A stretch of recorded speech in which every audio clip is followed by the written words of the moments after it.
नमो नमः सर्वेभ्यः। अद्य वयं समासः इति प्रकरण पठिष्यामः।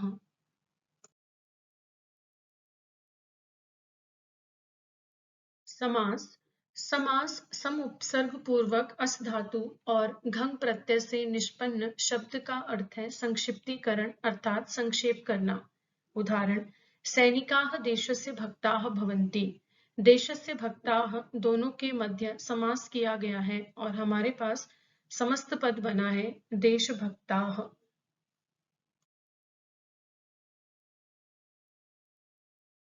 आइए जाने समस्त पद। ग्रामगतः समस्त पद का उदाहरण है जब अनेक पद मिलकर एक पद हो जाते हैं तब हम उसे समस्त पद कहते हैं।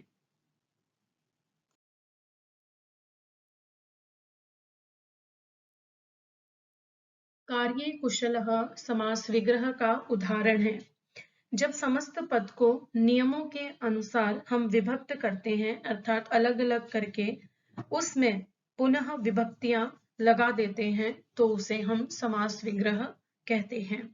समास विग्रह में दो पद होते हैं, पूर्व पद और उत्तर पद। कार्य पूर्व पद का उदाहरण है और कुशलः उत्तर पद का उदाहरण है। आइए जाने समास के भेद। समास के मुख्यतः चार भेद हैं: तत्पुरुष समास, अव्ययी भाव समास, द्वंद्व समास, बहुव्रीहि समास। तत्पुरुष समास जिसे हम विभक्ति तत्पुरुष समास भी कहते हैं। उत्तर पद प्रधानस्थ तत्पुरुषः अर्थात जिस समास में उत्तर पद प्रधान होता है उसे हम तत्पुरुष समास कहते हैं। उदाहरण के लिए शास्त्रे पंडितः, यहाँ पर पूर्व पद शास्त्रे में सप्तमी विभक्ति का प्रयोग किया गया है और उत्तर पद पंडितः है।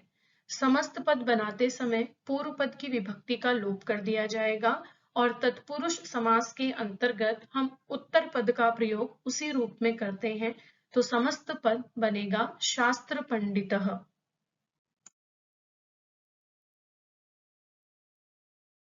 द्वितीय तत्पुरुष समास। द्वितीय तत्पुरुष समास में पूर्व पद द्वितीय विभक्ति में होता है तथा उत्तर पद में श्रित, अतीत, पतित, गत, प्राप्त, आपन्न, गामी, बुभुक्ष इत्यादि शब्द होते हैं। उदाहरण के लिए ग्रामम गतः, ग्रामम पूर्व पद है, गतः उत्तर पद है। समस्त पद बनाते समय हम पूर्व पद की विभक्ति का लोप करके उसका मूल रूप रखेंगे ग्राम और उत्तर पद का प्रयोग हम उसी रूप में करेंगे जैसे गतः, तो समस्त पद बनेगा ग्राम गतः।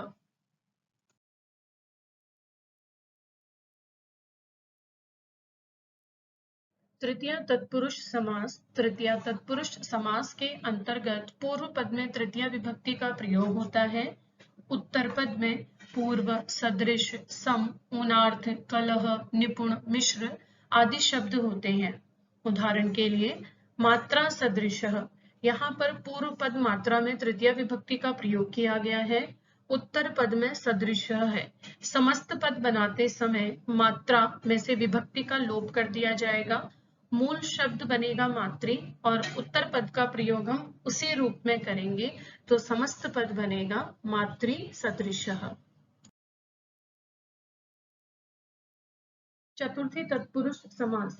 चतुर्थी तत्पुरुष समास के अंतर्गत पूर्व पद में चतुर्थी विभक्ति का प्रयोग किया जाता है। उदाहरण के लिए पाकायशाला, यहाँ पर पाकाय जो कि पूर्व पद है चतुर्थी विभक्ति का प्रयोग किया गया है।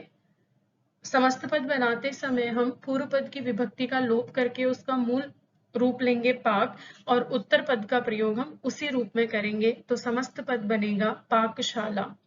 इसके अतिरिक्त चतुर्थी विभक्ति वाले शब्दों का अर्थ, बलि, हित, सुख इत्यादि शब्दों के साथ भी समास किया जाता है। उदाहरण के लिए जनेभ्यः हितम, तो जनेभ्यः समस्त पद बनाते समय मूल रूप लिया जाएगा जन और हितम क्योंकि उत्तर पद है तत्पुरुष समास में उत्तर पद का प्रयोग उसी रूप में किया जाता है तो समस्त पद बनेगा जन हितम।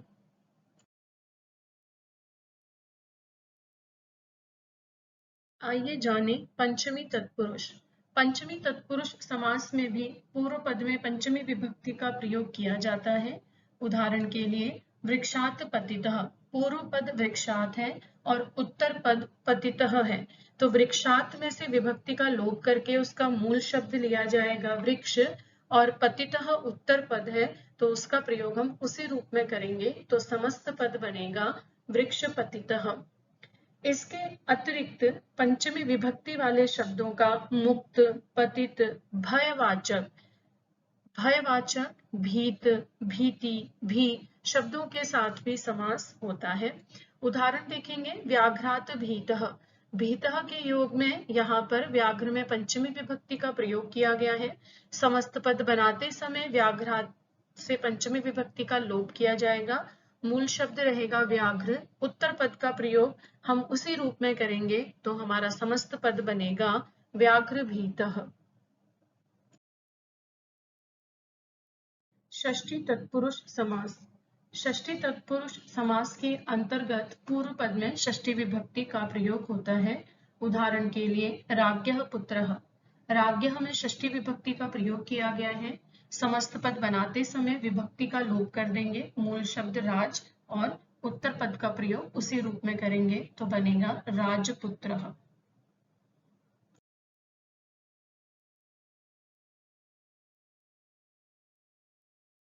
आइए जाने सप्तमी तत्पुरुष। सप्तमी तत्पुरुष के अंतर्गत पूर्व पद में सप्तमी विभक्ति का प्रयोग होता है। उदाहरण कार्ये कुशलः, कार्य में सप्तमी विभक्ति का प्रयोग किया गया है, उत्तर पद कुशलः है। समस्त पद बनाते समय हम विभक्ति का लोप कर देंगे, मूल शब्द रहेगा कार्य और उत्तर पद का प्रयोग हम उसी रूप में करेंगे। सप्तमी विभक्ति वाले शब्दों का कुशल, प्रवीण, निपुण, सिद्ध आदि शब्दों के साथ समास होता है। अगला उदाहरण देखेंगे, शास्त्रे या शास्त्रेषु निपुणः, तो यहाँ पर पूर्व पद की विभक्ति का लोप करके मूल शब्द रखा गया है शास्त्र, और निपुणः, निपुणः क्योंकि उत्तर पद है तो उसका प्रयोग हम उसी रूप में करेंगे, तो समस्त पद बनेगा शास्त्र निपुणः। अव्ययी भाव समास। पूर्व पदार्थ प्रधानो अव्ययी भावः, जहां पूर्व पद प्रधान तथा अव्यय होता है और द्वितीय पद संज्ञावाचक होता है, वहां अव्ययी भाव समास होता है। अव्ययी भाव समास में पूर्व पद अव्यय या उपसर्ग होता है और उत्तर पद कोई संज्ञा शब्द होता है। इसमें पूर्व पद के अर्थ की प्रधानता होती है।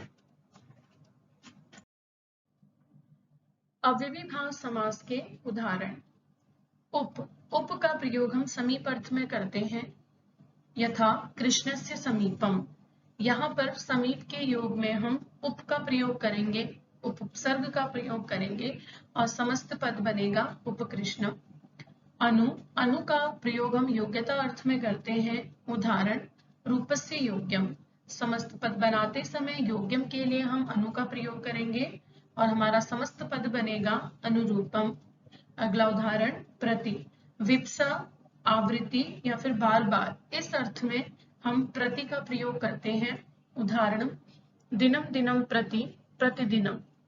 अगला निर का प्रयोग हम अभाव अर्थ में करते हैं, जैसे मक्षिकाणाम अभावः, अभाव के लिए हमने निर का प्रयोग किया तो हमारा समस्त पद बनेगा निर्मक्षिका। अगला उदाहरण देखते हैं, यथा का प्रयोग हम अनतिक्रम इस अर्थ में करते हैं, अर्थात अनुसार, जैसे शक्तिम अनतिक्रम्य अर्थात शक्ति के अनुसार। तो अनतिक्रम्य के लिए हम यथा अव्यय का प्रयोग करेंगे और हमारा समस्त पद बनेगा यथा शक्ति। द्वंद्व समास।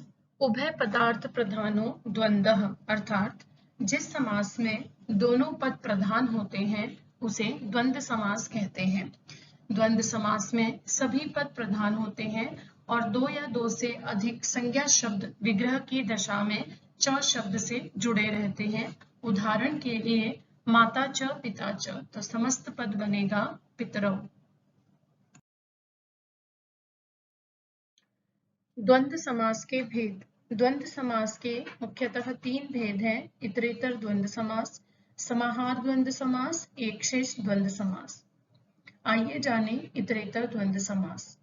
जिस समास में भिन्न भिन्न पद वचन युक्त होकर अपना अस्तित्व बनाए रखते हैं वह इतरेतर द्वंद्व समास कहलाता है। इस समास में सभी पद प्रधान होते हैं और इस समास के अंतर्गत दो या दो से अधिक संज्ञा शब्द आते हैं। जब भी हम समस्त पद बनाते हैं तो अंत में संख्या के अनुसार ही इसमें वचन का प्रयोग किया जाता है, अर्थात अंतिम पद के लिंग के अनुसार ही समस्त पद बनाया जाता है।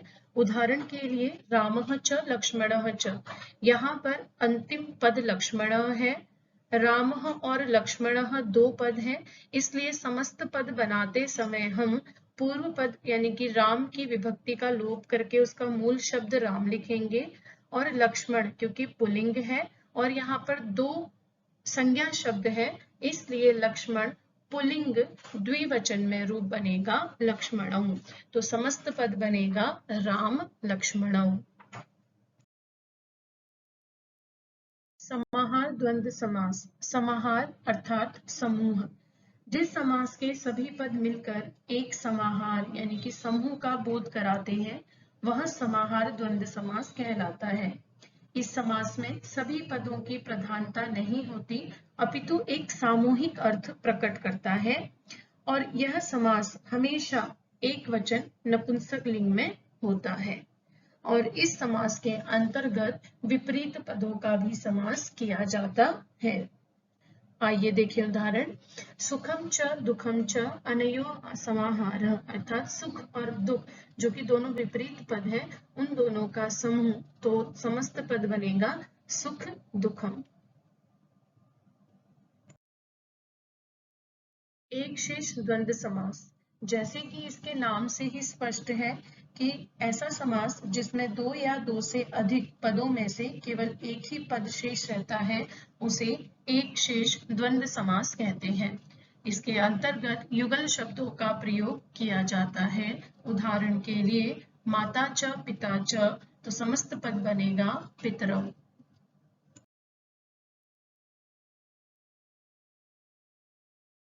बहुव्रीहि समास। अन्य पदार्थ प्रधानों बहुव्रीहि, अर्थात बहुव्रीहि समास में न तो पूर्व पद की प्रधानता होती है न उत्तर पद की, अपितु दोनों पद मिलकर किसी अन्य पद का ज्ञान या बोध कराते हैं। जैसे सिद्धः अर्थः यस्य सः सिद्धार्थः, यहाँ पर पूर्व पद है सिद्ध और उत्तर पद है अर्थ। दोनों पद जब आपस में मिल रहे हैं तो समस्त पद बन रहा है सिद्धार्थ जो कि अन्य पद का बोध करा रहे हैं। इसी तरह से नीलः कंठः यस्य सः, तो नीलः और कंठः दोनों पद पूर्व पद और उत्तर पद मिलकर किसी अन्य पद का बोध करा रहे हैं और पद है हमारा, समस्त पद हमारा बन रहा है नीलकंठः जो कि शिव जी के लिए प्रयोग में लाया जाता है। ये कुछ उदाहरणों पर चर्चा करते हैं। अहम एव पक्षी सम्राट काकः, पक्षी सम्राट पक्षियों का सम्राट। पक्षी सम्राट एक समस्त पद है, इसका विग्रह करते समय पक्षी में षष्ठी विभक्ति बहुवचन का प्रयोग किया जाएगा। सम्राट उत्तर पद है तो उसका प्रयोग हम उसी रूप में करेंगे क्योंकि यह तत्पुरुष समास का उदाहरण है। अगला उदाहरण देखेंगे। ये परिश्रमं कुर्वन्ति ते निर्विघ्नं जीवन्ति। निर्विघ्नम, यहाँ पर निर अव्यव का प्रयोग किया गया है इसलिए यह अव्ययीभाव समास है। तो निर का प्रयोग हम अभाव अर्थ में करते हैं, तो जब हम इस समस्त पद का विग्रह करेंगे तो बनेगा विघ्नानाम अभावः। अगला, पाषाणी सभ्यतायां लताश्च तर्वश्च गुल्माश्च प्रस्तरतले पिष्टाः सन्ति। यहाँ पर दो से अधिक संज्ञा शब्दों का प्रयोग किया गया है, लताः, तर्वः, गुल्माः और च का प्रयोग किया गया है। यह समाहार द्वंद्व समास का उदाहरण है।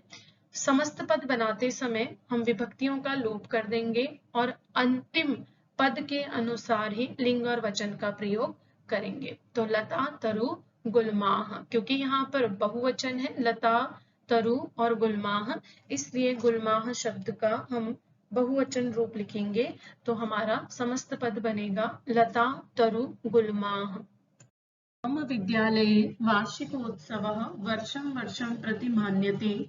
वर्षम वर्षम की आवृत्ति हुई है इसलिए आवृत्ति के योग में हम प्रति का प्रयोग करेंगे और समस्त पद बनेगा प्रतिवर्षम। नराणाम देहस्य विनाशनाय प्रथम शत्रु क्रोधः। यहाँ पर देहस्य विनाशनाय समास विग्रह है। समस्त पद बनाते समय हम पूर्व पद की विभक्ति का लोप करेंगे और उत्तर पद का प्रयोग हम उसी रूप में करेंगे, तो समस्त पद बनेगा देह विनाशनाय। व्याघ्र चित्रकौ अपि विवादं शृणुतः वदतः च। यहाँ पर व्याघ्र चित्रकौ समस्त पद है। विग्रह करते समय हम पुनः विभक्तियों का प्रयोग करेंगे और समास विग्रह बनेगा व्याघ्रः च चित्रकः च।